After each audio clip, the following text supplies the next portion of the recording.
Hi everyone, just checking to see if you guys are here today. I'm doing my second live. I am a few minutes late, I apologise, and I'm actually really hoping that this week the sound works because last week we had some problems and that was a bit frustrating, but yeah, I'm hoping that this week we'll get a lot better than that. So if anybody's there, that's really cool, just let me know and give me a wave. And I want to talk today about self-sabotaging with food. Now, there's lots of different sabotages out there. There's people that can actually actively try to sabotage you. That's a whole other topic I don't want to get into, but I do want to talk today about how we self-sabotage. So self-sabotaging is something that happens frequently, and there's different ways that we kind of set ourselves up for sabotaging, and then there's also other ways in which we subconsciously sabotage ourselves. So the first one that I want to talk to you about is ways that we can set ourselves up to sabotaging. And the first one, I was literally speaking to a client about this yesterday, is using the scales. So the scales, we jump on them, we look at our weight, and then we go straight into judgment. Yay, I've done really well. Oh my goodness, I can't believe it. I'm so bad. What have I done? What do I need to do? How do I need to change? What do I need to shift? And it just kills us. It's just one of those things that honestly, I wish I could throw them all into the ocean. Not the ocean because I'd pollute it, but I would chuck them all out because they're crazy bad in terms of creating judgment for ourselves. Because what happens is that particularly if we judge ourselves in a negative way, what then happens is we start to sabotage. Oh crap, I've just tried so hard for a week and I'm a kilo heavier. What's happened? I don't care, I'm just gonna eat crap, right? I've tried really hard, I'm done, I just can't do this anymore. So that's sabotage number one. The other one is if you know and you're not really strong with your own discipline with food, one of the things that a lot of people do is stack their food in a really negative way for themselves. And what I mean by that is, if you know that you're likely to eat 3 blocks of chocolate on a Friday, why do you keep 3 kilos of chocolate in your pantry? Now, I'm not saying don't eat chocolate because most women like a bit, and some men too, of course. But what I'm saying is, if you know that you're going to eat those 3 blocks of chocolate and feel absolutely disgusting afterwards, why do you keep them in your cupboard? Right? That's just a really simple 101 thing. If you know that that's your weakness, just keep them out. It doesn't work for you. And later on, if you find that you want to have chocolate and you can have a little bit, that's totally sweet and keep doing it, okay? But for now, if you know that that's a weakness, just keep it out of your cupboard altogether. So another weakness or another way that we kind of set ourselves actively to sabotage is if we actually do a lot of numbing activities, and we do that when we don't want to feel our feelings. So a lot of us, when we're going through something stressful or if we're worried about something, what we'll do is we will actually do something to numb. So the numbing will be television, it'll be phones, even Facebook, funnily enough, where we are right now. Facebook's great if you're not numbing from what you need to be feeling and doing in the moment. Anything's great if you're not numbing what you're feeling and needing to be doing in the moment. So some people do that with alcohol, some people do that with drugs, some people do that with cigarettes, some people do that with screens. It doesn't really matter what it is, but if you continually, as a habit, sabotage your own emotions by numbing yourself, then you are going to start sabotaging with food because it's a pattern. So when you're in a state of numbing, if you're sitting in front of the television, you're much more likely to have 50 Tim Tams rather than 2. Now 50 Tim Tams, if you love Tim Tams and you know they're going to make you feel good and you love them, go for it. But if you're going to eat 50 Tim Tams and know that you're going to feel absolutely disgusting afterwards, please don't do that to yourself, right? But you're most likely to do that if you're in a state of numbing. So that's a really big way that we sabotage. So they're kind of active things that can come up that we can do to ourselves, and we literally set ourselves up for failure. Another one is that if we start to talk to people that we love or people that we know about our weight or about what it is that we want to achieve with our body or our health or anything like that, a lot of people will often come in with their opinions. They'll often come in with what you should be doing. They'll come in with their own judgments and beliefs about certain things as well. Excuse me. Hi everybody, by the way. And what that'll often do is that'll set yourself up to sabotage. So if you know that you're going to have a conversation with your mother about losing weight, and you know that your mother often has this less than healthy version of how you think you need to be looking after yourself, well, you're setting yourself up for sabotage straight away, because you're going to enter a conversation that you already know is going to make you feel bad. Okay, so if you know that there's a particular person in your life or a particular situation that you know is going to make you feel bad, stay away from that, because all you're going to do is start sabotaging afterwards. So they're all really active ways in which we sabotage. And so now I just want to move on to the less aware ones that we have, and these are called subconscious sabotages. So these are those sabotages where if you know that you want to, for example, lose weight, or if you want to let's use the lose weight example because that's probably the easiest. But if you know that you want to do that, and you go to a party and there's lots of chips and chocolate and cake, and you know that if you want to lose weight for your body, you need to kind of stay away from that stuff. If that's the case, what you'll probably find is that you might just start saying to yourself, yeah, I can't eat the cake, I can't eat the cake, I can't eat the cake, I can't eat the cake. And then before you know it, 3 pieces have gone down your mouth and you just go, oh my goodness, what happened? Right? That is all subconscious sabotaging. You can consciously want something all you like, but unless you deal with the subconscious belief patterns underneath, it's never going to change. And the reason is that our brain is made up of 2 different parts. I mean, there's lots of different parts, but in terms of consciousness, there's 2 different parts. One is your conscious mind. It's your active way of thinking, making choices. It's the one that you deliberately use for actions. And then the subconscious mind is all of the stuff that you do within your body. So it's all of the rest and digest stuff. It's your hormones. It's all of the physiological things that happen within your body that you don't have to think about. Your breathing, your blinking, your digestion, all of those things. But also part of that subconscious part of your mind is your belief patterns. Your belief patterns that come from your ancestors, that come from your family, that come from society, that come from looking at magazines and seeing these impossibly thin women who don't eat and using that as a model. From anything that you've seen in your surroundings, all of that becomes part of your subconscious mind, the subconscious belief patterns that you have for yourself.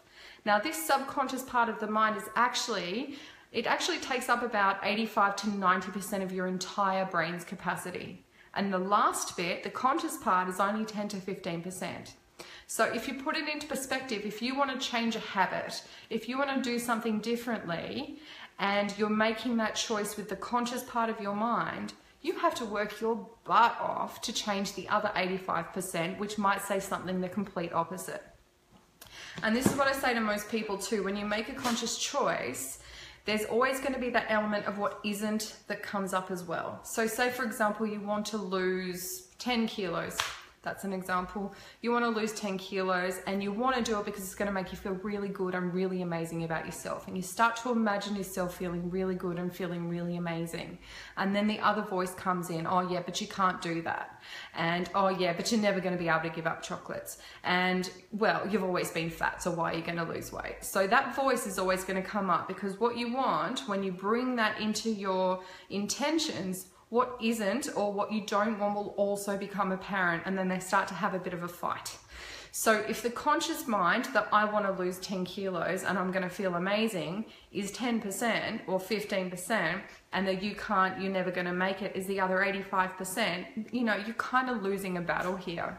So one of the things that I like to do with people, and I'm working with people, and as part of my course, my intuitive eating course, which is Live Your Ultimate Life, we work on all of these subconscious sabotages that are happening. So what exactly did you grow up with? What kind of mindset was given to you as a child when you were told that you wanted to do something? Was it, wow, you're amazing, you can do anything?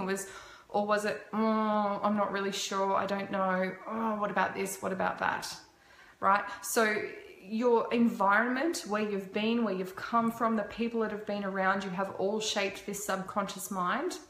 And everybody does their best. This is not a blame game. This is, oh, my parents told me that and that's their problem, and this is how I was brought up, so I'm going to blame my life on that. This is not what this is about. This is just becoming aware that at times you're going to try to make a choice, and part of where you've been in the past and part of what's making you up in your mind is going to sabotage that. So there's lots and lots of different ways to shift that. You can do it through meditations, you can do it through kinesiology sessions, you can do it through energetic healing, you can do it through affirmations, although that's a bit harder. There's lots and lots of different ways that you can do to start shifting your mindset around that, so then you can stop sabotaging in a conscious way with food. Does anyone have like an example of where they've sabotaged something? Does anyone have a situation where they feel like they kind of need help through that sabotaging pattern? Because it's such a massive part of anything that we try to do, and particularly when it comes to losing weight and being healthy and looking after ourselves, this is one of the biggest sabotaging patterns that we create in our entire life. So if you have anything, just put it in the type box at the bottom, and I'll answer. And please just give me a wave if there's any problems with sound or visuals, so I know what's going on. But if you can post something, that would be awesome. And we'll talk about that particular sabotage. Okay, thanks, Alana. So this is about not eating after 7:30, but you can't help it. Okay, so there's a lot of theories out there that say don't eat after 7:30 p.m. or don't eat after 7 or 8 or whatever the time is, because people think that they need to fast. So a lot of people think that they need to fast between 7 or 8 o'clock at night right through till the next morning. And there's also a lot of people who feel really peckish in the evening, and they kind of bash themselves up about it. So there's some theories that suggest that if you eat before bed, it's more likely to turn to fat and you're going to put on weight, etc., etc. Look, maybe that's true. Maybe that's true for you. And do you know what? Maybe it's not true. The more I learn about food and the more I learn about the rules, the less I believe them, because you're an individual, and what you choose to do and how you decide to do it is entirely up to you. So if you can learn how to listen to your intuition, you're going to have some nights where actually eating food is really important. Why? Maybe because you've exercised an hour more per day, for your example, Alana. Or it might be actually you got up half an hour earlier and you only had half of the lunch that you had, and actually what you need is some nutrition, so you're going to have that a little bit later in the evening. And then other times, if you're not sitting with your intuition and in your head, at night, when it's really quiet, is actually one of the biggest times that people start to sabotage their own patterns. Why? Because they're bored.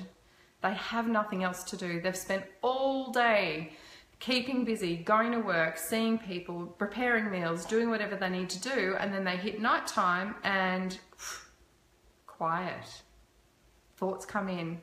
Emotions come in, and we can keep numbing. We can jump on the television, or we can jump on our computer games, or we can do whatever it is, and then we're not actually paying attention to our body. And it is always the sugary stuff, Alana. It's always the bad stuff. It's always the sugary stuff at nighttime as well. That could have to do with your blood sugars, not keeping them steady during the day as well. So if you feel like you're going to have a sugar dump, particularly at nighttime, because your adrenal glands kick in around 9 to 11 p.m. You're the acupuncturist, you should know. You're gonna crave more stuff then if your stress is a little bit higher. So doing stuff that you know is going to balance your sugar out during the day is going to help that. So if you've got cravings for a particular thing at nighttime, it's going to just pay attention to what time it is, pay attention to what meridian you think is going out in your case, and also what is it that I can do during the day to make sure that my adrenals don't dump in the evening, and also what do I need to do during the day to keep my blood sugars steady, if that's exactly what's happening. Because the sabotaging will have an element of that in it, but it'll also have an element of emotions. So when you're sitting alone at night, or when you've got that space at night, ask yourself what emotions are coming up and why it is that you feel that you need to have the bad food or the sugary stuff. Which, by the way, is only bad if you absolutely judge it thus, and you know it's going to be, you know your body's going to feel bad. So one of the things I'd like to kind of clear up with everybody is that there's no bad food. Bad food doesn't exist.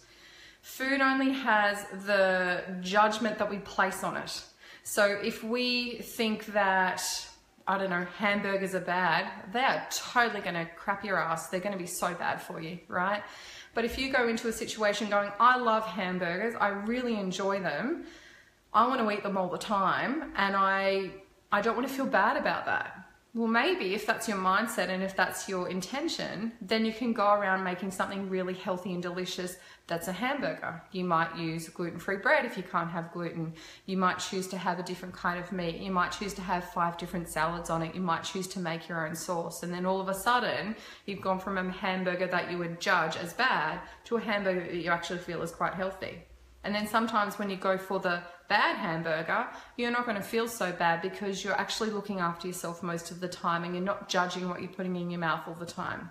So yeah, thanks Alana. It's a Western medicine nutrition has this really linear good versus bad food thing. And I'm here to say that I'm sorry, but that's just BS.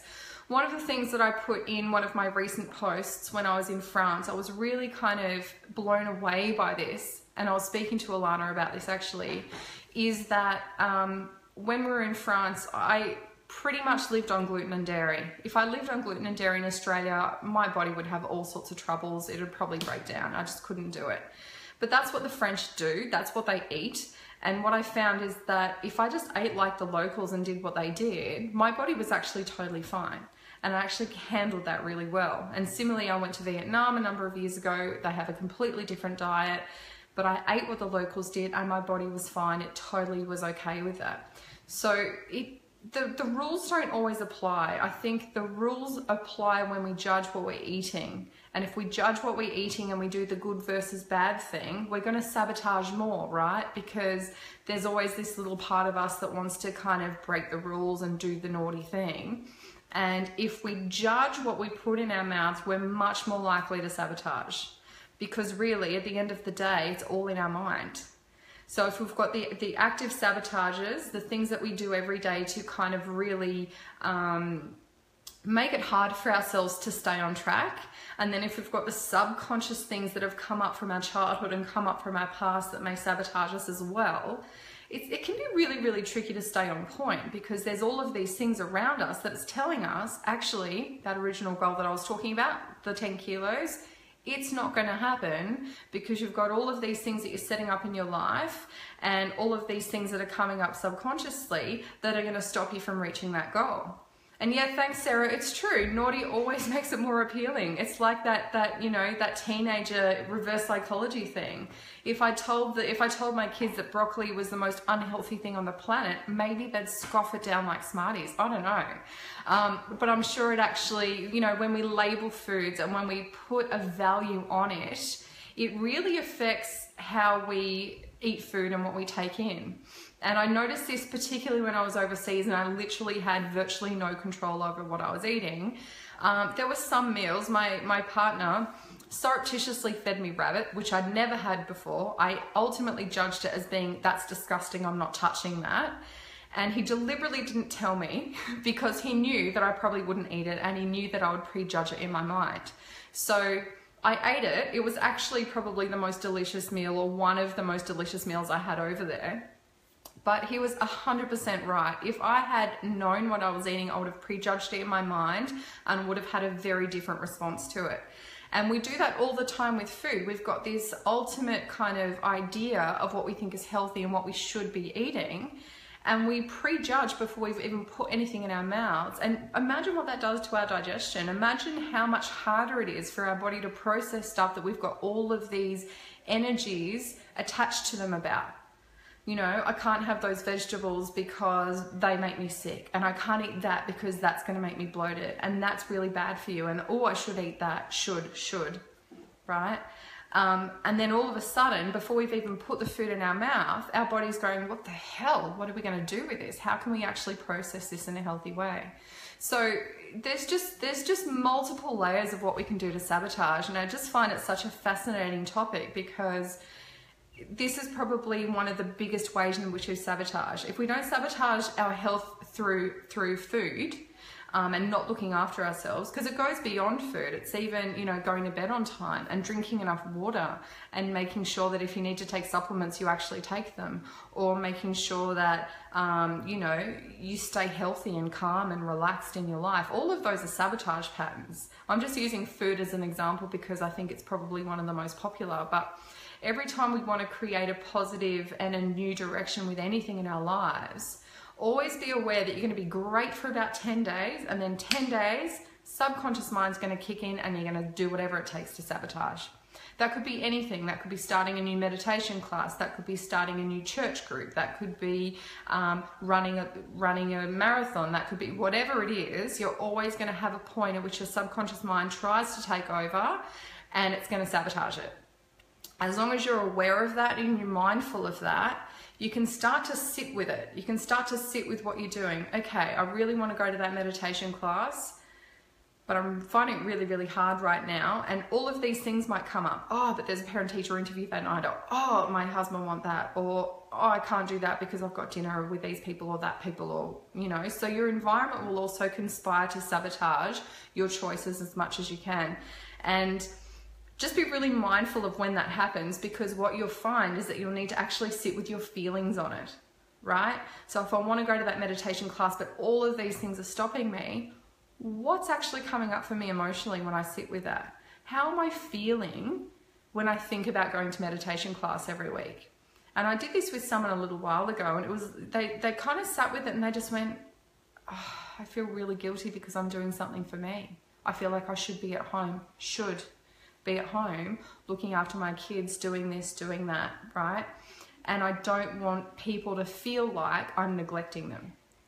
And so, wow, that's actually a really good reason to not go to your meditation class. But I want to put it to you like this: you are the most important person in your world. And if you don't function, I promise that everybody around you isn't going to function either.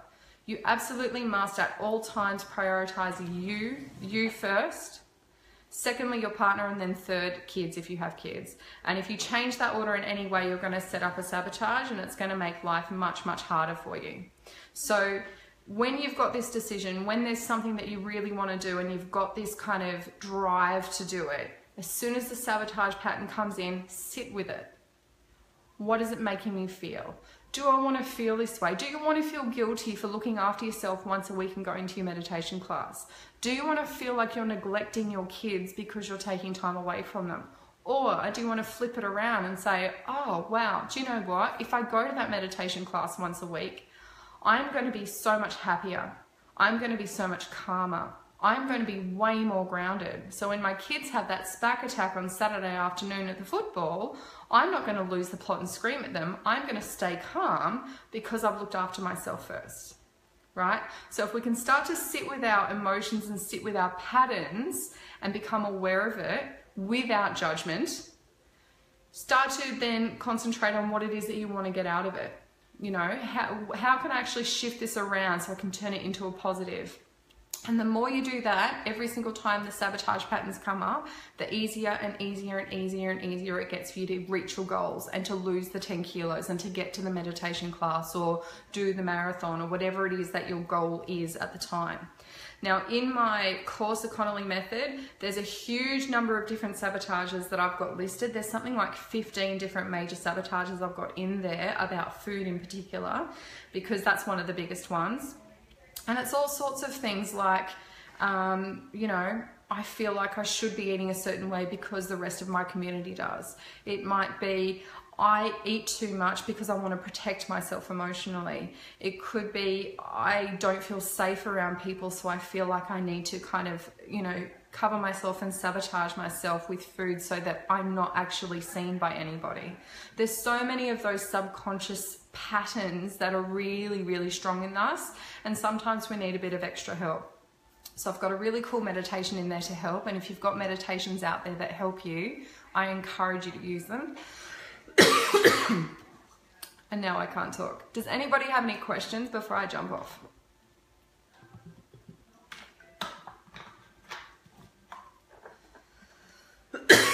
Excuse me.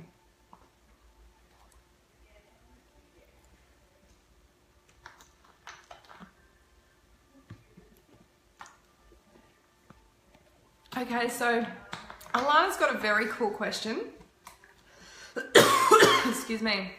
She's asking about refined sugars. So refined sugars is a really funny one because it's deemed by so many people as being absolutely outrageously unhealthy for you.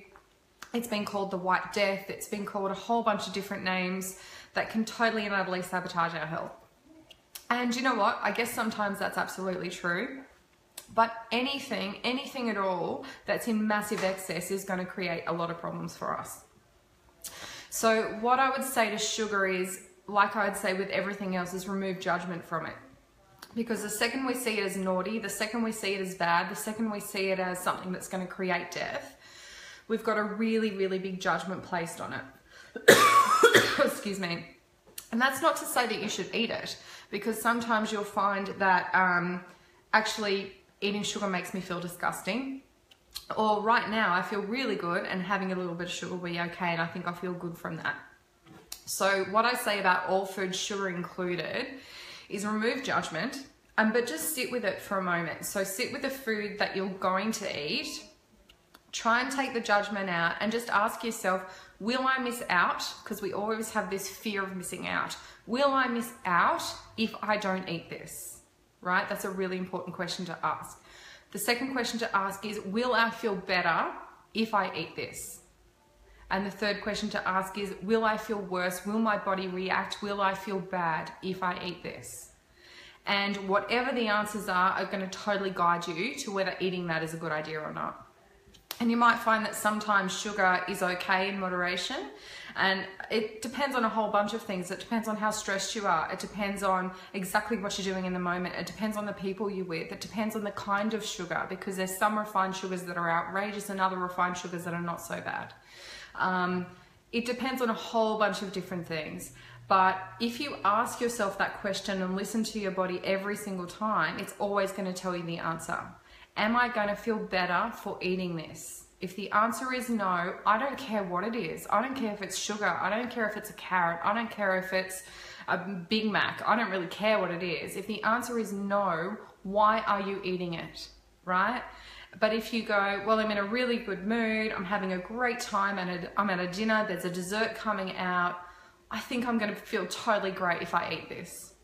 Then why aren't you eating it? It's the same thing. It goes both ways. Does that make sense? Does that answer your question?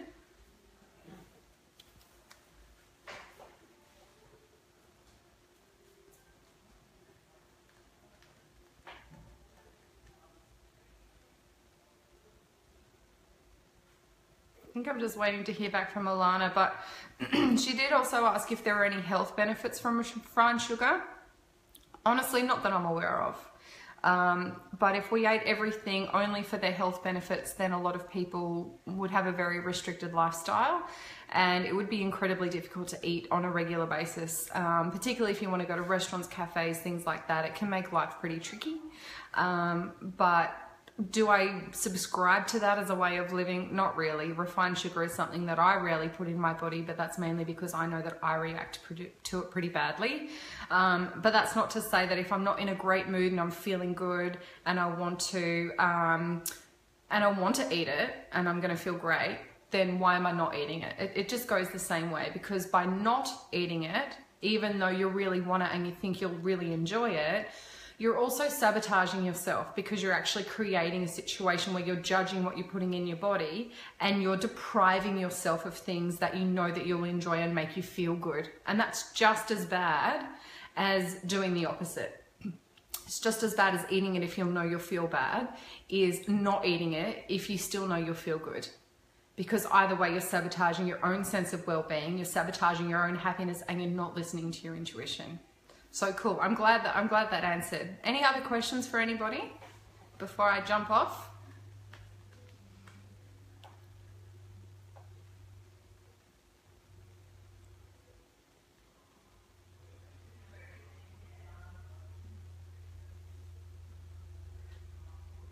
Okay, I'm not hearing anything so far, so that's pretty cool. Thank you so much for joining me this week. Next week, we're going to be talking about some other stuff. Oh, I've got another one from Alana. Hang on.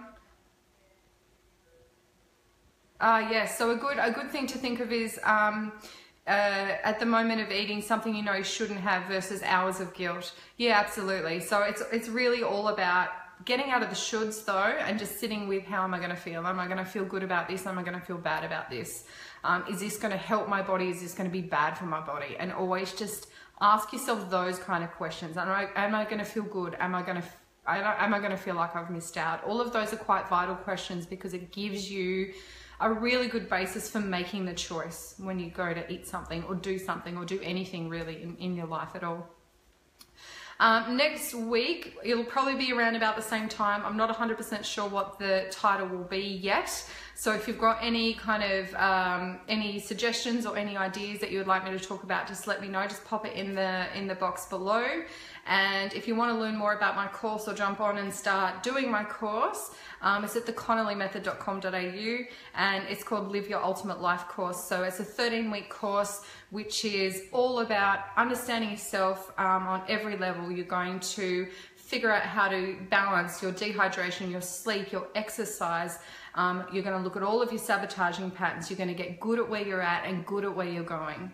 You're going to understand and work out all of the patterns of creating sabotages in your life, and it's going to help you to work through it so you can actually really tune into your intuition and listen to your body and basically live your ultimate life, which is essentially why we're all here, right? So thanks so much for joining me. I'll look forward to seeing you next week. Have a good week, guys. Thank you.